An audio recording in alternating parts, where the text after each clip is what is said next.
Terima kasih guys sudah klik video ini. Hari ini saya akan membawakan sebuah cerita yang saya temukan di internet. Cerita pertama bercerita tentang seorang anak yang sebut saja namanya Agus. Kebetulan keluarga si Agus ini mau pindah ke rumahnya yang baru. Rumah Agus yang baru ini rumahnya cukup besar, lantainya 2. Dan bisa dibilang rumahnya ini gayanya lama, jadi kayak rumah-rumah kuno gitulah.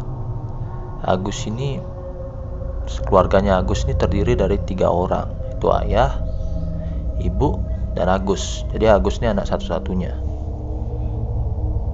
Nah, dari penuturan si Agus, orang tuanya ini cukup sibuk. Jadi si Agus ini tiap pulang ke rumah itu biasanya selalu sendirian karena orang tuanya kerja pagi gitu kan. Nah, pada suatu sore saat Agus pulang sekolah itu, Agus tuh nggak langsung pulang, jadi dia main dulu sama temennya lalu baru pulang ke rumah. Nah, biasanya jam-jam segitu orang tuanya ini udah pulang, tapi si Agus melihat ada keanehan di rumahnya. Lampu-lampu itu belum pada nyala gitu, jadi suasana rumahnya itu gelap. Agus pun berpikir, loh, ini orang tuaku belum pada pulang apa gimana ya? Kok gelap banget di sini? Akhirnya si Agus masuk, lalu dia nyalakan lampunya dan dia refleks, spontan itu. Dia panggil ibunya. Jadi cetek, Bu, dia panggil ibu, Bu. Padahal dia udah jelas-jelas kan lampunya mati, nggak mungkin ada orang di rumah. Tapi anehnya ada yang nyaut, dan nyaut kayak gini, ya, nyaut seperti itu. Ya, si Agus nih berpikir, oh, ibuku udah pulang ternyata, tapi kok lampunya nggak dinyalakan. Dan berpikir lagi dia, mungkin dia salah dengar. Dia panggil sekali lagi, Bu, ibu udah pulang. Dan tanya seperti itu. Terus lagi-lagi ada jawaban, ya, jawaban seperti itu.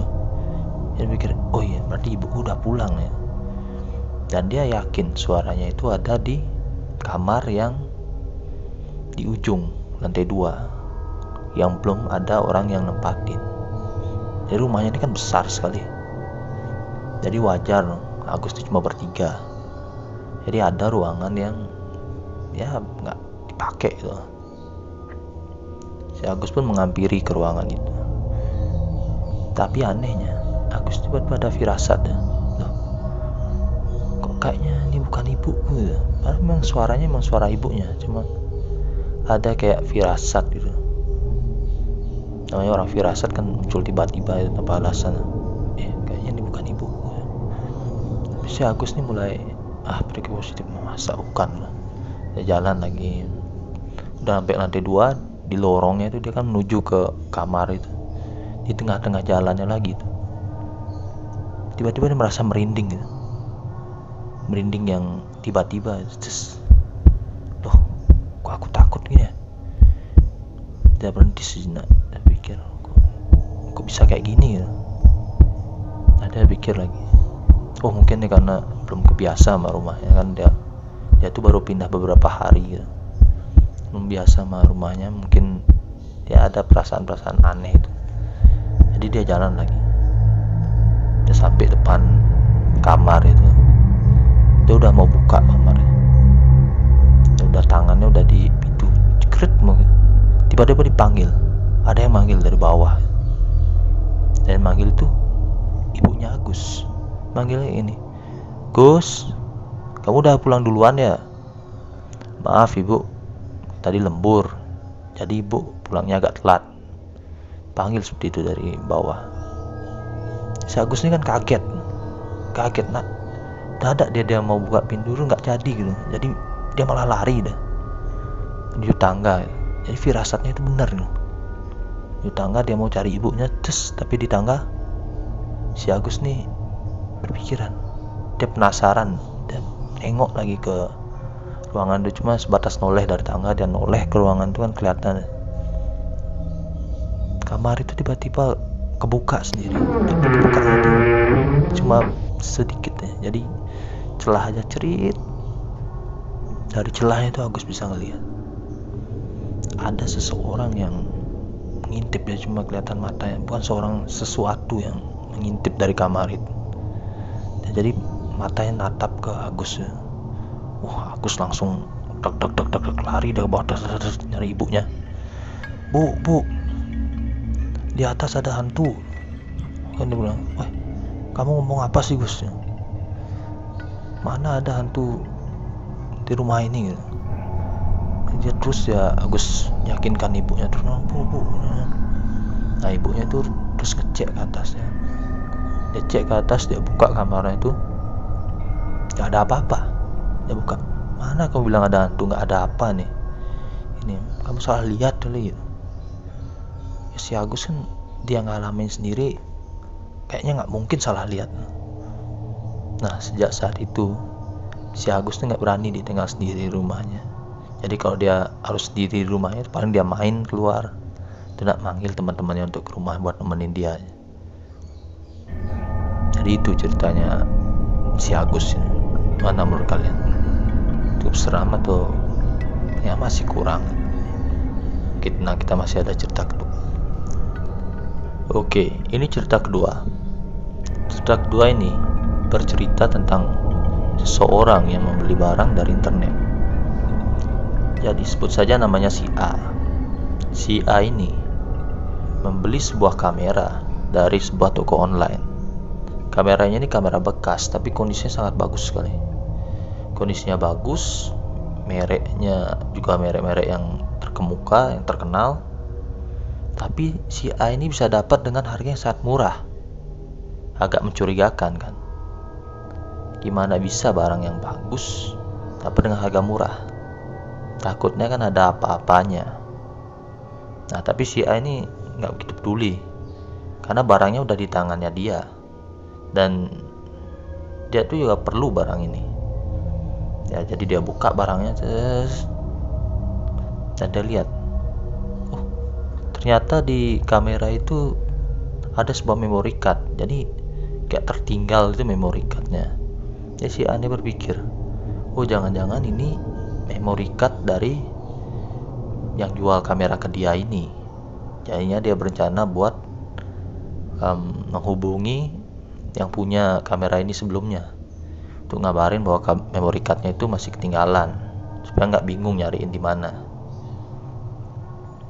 Nah sebelum dia chat itu, si A ini kepo, pingin tahu apa sih isinya memory card ini. Jadi dia buka kameranya, dia pakein mode slideshow gitu.